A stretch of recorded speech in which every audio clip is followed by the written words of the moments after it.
Well, while the headlines are full of MPs' entitlements, there is an entire generation of Australians, often out of sight of our big cities, wondering if they will ever have a full-time job. Now, you may be one of them, you may be a parent of one. Young people leaving schools and universities to a world where the chances of finding meaningful, long-term work is at its lowest since the world plunged into recession in the global financial crisis of 2008. Remote and regional areas are the worst. Some towns are tackling the crisis front on, but others are struggling. 7:30 spent time on the New South Wales south coastal area of Shoalhaven that has one of the highest rates of youth unemployment in the country. Sarah White reports.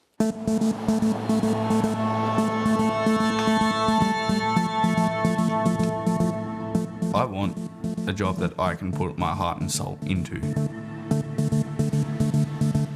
We leave school, we leave uni, and there's no jobs for us.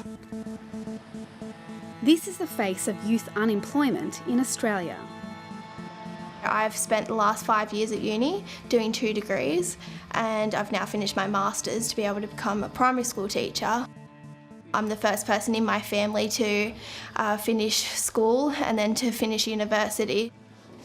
Without my degree, I wouldn't be able to afford to even step foot out of Nowra. Like many Australians her age, Rebecca Gallagher is struggling to put her studies to use. She says it's tough to compete with older, experienced teachers moving into the area. People are coming and they're staying at the schools until they retire, and so it's really hard to find teaching work. I work part-time in a jewellery shop, but I'm just waiting and I'm knocking on those doors at the schools and just waiting for that opportunity to come up where I can teach and use my degree. It's alarming to see such a significant fall in employment for that age bracket.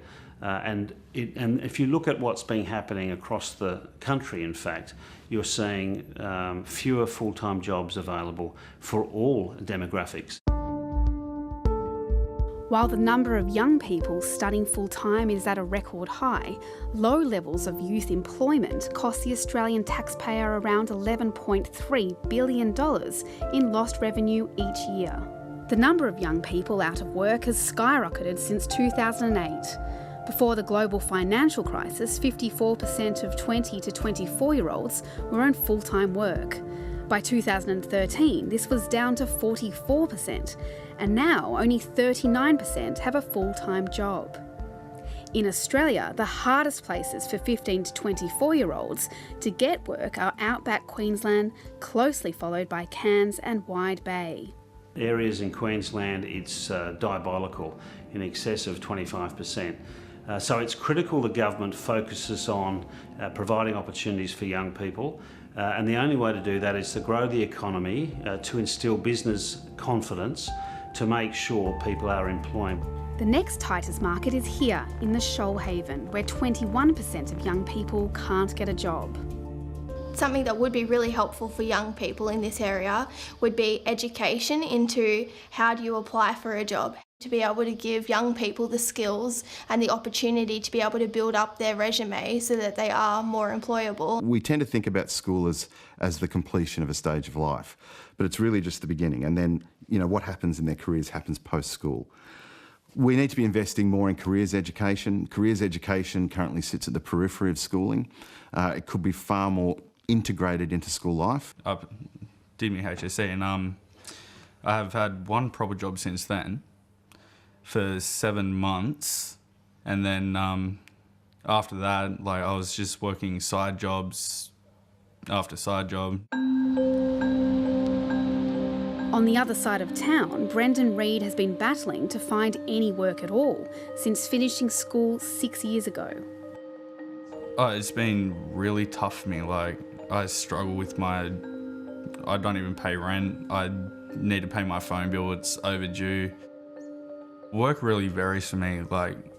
I could be working 1 week, no work the next, and it's just very painful.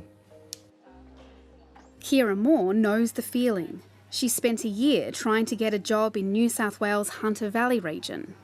I would literally apply for 50 jobs a week and I'd get told that I'm not doing anything with my life. Just go and get a job. I felt like I was trapped. I felt like I would never find employment. It just was a really awful feeling. Morning, Jane. Morning. But then she met Jane Holdsworth. There was multiple occasions where I was stuck for a lift and she would come out and get me. She made sure that we were always, on task. She helped us. She went beyond, above and beyond. Just having someone there for you that actually cares and believes in you. In 2015, 1 in 5 young people couldn't find full-time employment in Cessnock, forcing the local council to take things into their own hands. I thought, well, what are we doing about it? So we held a one-day youth unemployment symposium and everyone came. It was amazing. But instead of chatting about it, we actually did up a strategy.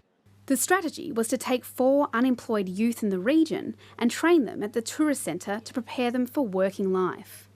We have the ability with retail, we have the ability with the visitor services, we've got a wine centre and we have a cafe here. So it's ideal for all the kids to come in here and to learn all sorts of things. This is how we do the statistics here.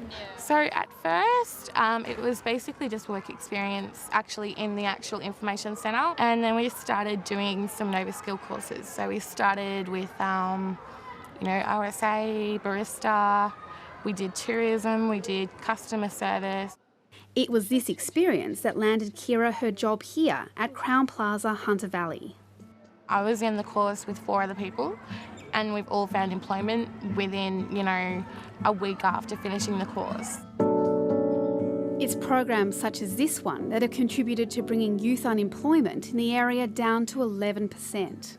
In rural areas, it's just such a good thing for people my age to be doing, because if you are having that trouble getting work, it helps so much. Well, a program like that would be great in the Shoalhaven. Like, if people come down here and start forcing us young people out of bed to go try different things, and then if we get a job out of it, that'll be great, but there's nothing like that down here. The research on young people shows that they connect to the local more than the national and the global.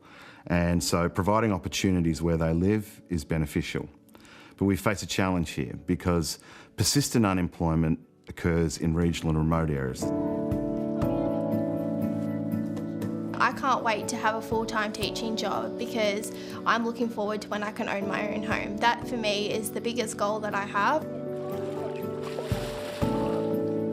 I can have, freedom, and I'll be able to just experience everything that I've ever wanted.